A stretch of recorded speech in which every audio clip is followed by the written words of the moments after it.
This 7 habit of highly effective people. इस book के 3 habit हमने पिछले वीडियो में कवर कर दिया है। अगर आपने वो वीडियो नहीं देखा है तो प्लीज़ एक बार उस वीडियो को देख लीजिएगा। आज हम बाकी के 4 हैबिट के बारे में बात करेंगे, तो बिना किसी देरी के वीडियो को स्टार्ट करते हैं। Habit number 4, think win win.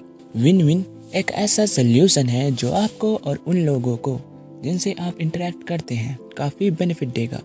जब भी आपका अपनी फैमिली और कलीग के साथ कोई इशू होता है तो उसका कोई सल्यूशन निकालना ही पड़ता है जिससे सबका भला हो। विन विन बेस्ट सल्यूशन है। अगर कोई जीतता है और दूसरा हारता है तो इससे एक लंबा और मजबूत रिलेशन नहीं बन पाएगा। इमेजिन करो कि आपका अपने कलीग से डिसएग्रीमेंट हो जाता है, तो आपको ये करना है कि जो भी प्रॉब्लम है उस पर खुलकर बात करनी है। उसका कोई ऐसा सल्यूशन निकाले जो आप दोनों के लिए सही हो, लेकिन अपने कलीग को खुद पर हावी ना होने दे, ना ही आप उस पर हावी हो। आप दोनों का रिश्ता बैलेंस होना चाहिए जिसमें दोनों की जीत हो। इस तरह से आपके और आपके कलीग में कोऑपरेशन रहेगा, जिससे आप एक टीम की तरह काम कर सकते हैं। एक दूसरे के साथ compete करने से ये कहीं ज़्यादा अच्छा है। अब इमेजिन करें कि आप बॉस हो और अपने किसी एम्प्लॉय से आपका डिसएग्रीमेंट होता है, तो जाहिर सी बात है कि आपकी ही बात ऊपर रहेगी, क्योंकि आपका एम्प्लॉय अपनी जॉब की वजह से आपके सामने चुप ही रहेगा। एक बॉस होने के नाते आप बेशक आर्गुमेंट में उससे जीत जाएं, मगर लॉन्ग रन में देखें तो ये आपकी हार होगी, क्योंकि अपने एम्प्लॉयज़ को नीचा दिखाकर आप उन्हें मोटिवेट नहीं कर सकते। वो आपके लिए काम तो करेगा मगर मन मार के। तो कुल मिलाकर नुकसान तो आप ही का हुआ। कॉम्प्रोमाइज़ करना हमेशा अच्छा होता है, फिर भले ही आप बॉस ही क्यों ना हो। आपके लिए यही अच्छा होगा कि आप अपनी पोजीशन का इस्तेमाल ना करें। अपने एम्प्लॉयज़ को खुश रखने में ही आपका ज़्यादा फ़ायदा है। अगर आप हमेशा विन विन सिचुएशन सेटल करते हैं तो आपके एम्प्लॉयज़ ज़्यादा इफ़ेक्टिव होंगे। हैबिट नंबर 5, पहले खुद दूसरों को समझने की कोशिश करें, फिर दूसरों से उम्मीद करें कि वे आपकी बात समझें। क्या आपको याद है कि लास्ट बार कब किसने आपसे अपनी प्रॉब्लम शेयर की थी, और क्या आपने उनकी बात सच में सुनी भी थी? क्या आपने एडवाइस देने से पहले उनकी फीलिंग को समझा था? पहले आप दूसरों को समझने की कोशिश करें, फिर उनसे उम्मीद करें कि वो आपकी बात समझें। अच्छे कम्युनिकेशन का यही तरीका है। हम अपनी राइटिंग, रीडिंग, स्पीकिंग और लिसनिंग के जरिए कम्युनिकेट करते हैं। बचपन में हम लिखना, पढ़ना और बोलना सीखने में सालों लगा देते हैं, लेकिन किसी की बात सही ढंग से सुनने के लिए ऐसी कोई ट्रेनिंग नहीं है। किसी के साथ कम्युनिकेट करने का सबसे बेस्ट तरीका यह है कि पहले हम ये समझने की कोशिश करें कि आखिर वे कहना क्या चाहते हैं।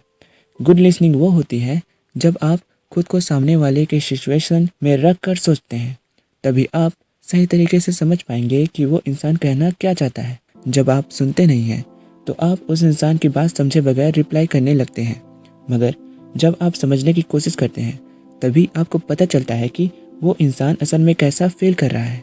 और जब आप इस तरीके से किसी की बात सुनेंगे तभी जाकर उस इंसान को कोई अच्छी एडवाइस दे पाएंगे या उनकी सच में कोई हेल्प कर पाएंगे। Number 6, synergise.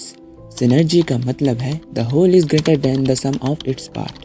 यानी जब एक आदमी दूसरे की मदद करता है तो दोनों साथ मिलकर बहुत कुछ अकम्प्लिश कर सकते हैं। जब एक टीम का मेंबर दूसरे टीम के मेंबर के साथ मिलकर काम करता है तो वो दोनों मिलकर अकेले इंसान के मुकाबले बहुत ज़्यादा अचीव कर सकते हैं। जब भी कोई नेचुरल डिजास्टर जैसे आग लगना, टाइफून या अर्थक्वेक होता है तो लोग सिनर्जाइज होते हैं, यानी साथ मिलकर काम करते हैं। वो मुसीबत में पड़े लोगों की मदद करने के लिए आगे आते हैं। तब लोग अपने डिफरेंसेस भूल जाते हैं। मुश्किल सिचुएशन लोगों के अंदर कोऑपरेट करने की फीलिंग ले आती है और सब मिलजुल कर सर्वाइव करते हैं। सिनर्जी का मतलब कोऑपरेशन या कोलैबोरेशन भी है।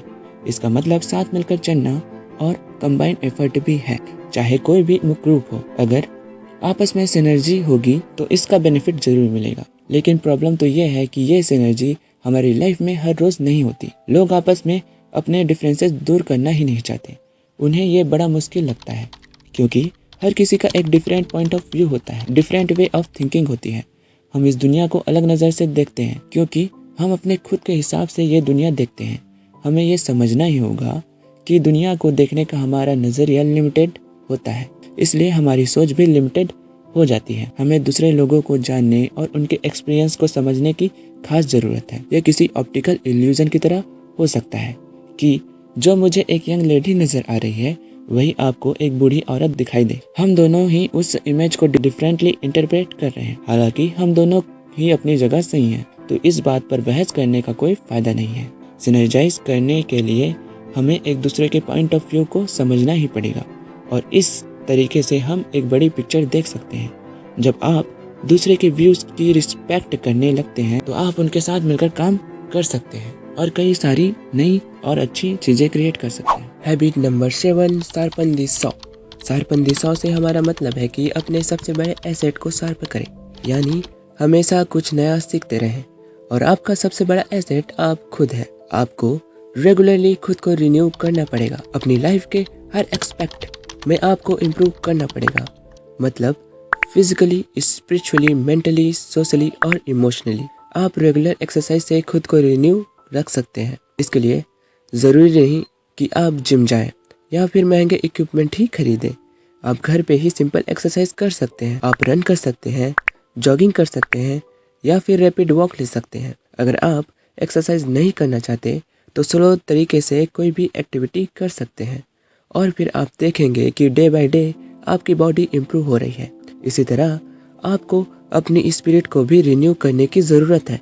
ऐसा कई बार होता है कि जब आप खुद को पूरी तरह थका हुआ पाते हैं, रोज़मर्रा के चैलेंजेस से हम बेहद थक जाते हैं, तो हमें खुद को इंस्पायर रखने की बेहद ज़रूरत है। और आप प्रेइंग, म्यूज़िक, बुक रीडिंग करके या फिर नेचर के साथ जुड़कर खुद को इंस्पायर कर सकते हैं। ये आप पर डिपेंड करता है कि आपकी स्पिरिट किस तरीके से अच्छा फील करेगी।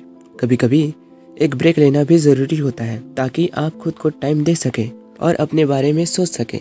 हम जब यंग होते हैं तो हमारा दिमाग खुद ही अपनी एक्सरसाइज कर लेता है, लेकिन एक बार स्कूल खत्म होने के बाद शायद ही कोई बुक पढ़ने का टाइम हम निकाल पाते हो या कुछ नया सीखते हो। लेकिन लर्निंग सिर्फ स्कूल तक ही लिमिट नहीं होनी चाहिए। हम इसके बाद भी खुद को एजुकेट करने के तरीके ढूंढ सकते हैं। अपने डेली रूटीन के कामों से हटकर कुछ अलग चीज़ें ट्राई करें। खुद को चैलेंज करें कि आप कम से कम हर महीने एक बुक पूरी पढ़ सकें। और जो लोग बहुत बिजी हैं और बुक नहीं पढ़ सकते, वो हमारे वीडियो देख सकते हैं, क्योंकि मैं बुक में लिखी बातों को वीडियो के ज़रिए आप सभी को बताता हूँ। हमारे सोशल और इमोशन एक्सपेक्ट एक दूसरे के साथ क्लोजली जुड़े होते हैं। ऐसा इसलिए क्योंकि हमारे इमोशन लोगों के साथ इंटरेक्ट करने से ही पैदा होते हैं। हर दिन हमें दूसरों के साथ अपने रिलेशन इम्प्रूव करने का मौका मिलता है। अगर आप एक काइंड नेचर पर्सन हैं तो यकीन मानिए आप एक लंबी खुशहाल लाइफ जिएंगे। आपको टाइम निकालकर खुद को रिन्यू करना ही पड़ेगा, क्योंकि जो टूल आपकी लाइफ में ज़रूरी है वो आपके पास है ही, बस उनको शार्प करने की ज़रूरत बीच बीच में पड़ती रहती है। अगर आपको ये हैबिट्स अच्छी लगी हो तो इस वीडियो को लाइक और हमारे चैनल को सब्सक्राइब करके इस चैनल को ग्रो करने में मदद करें।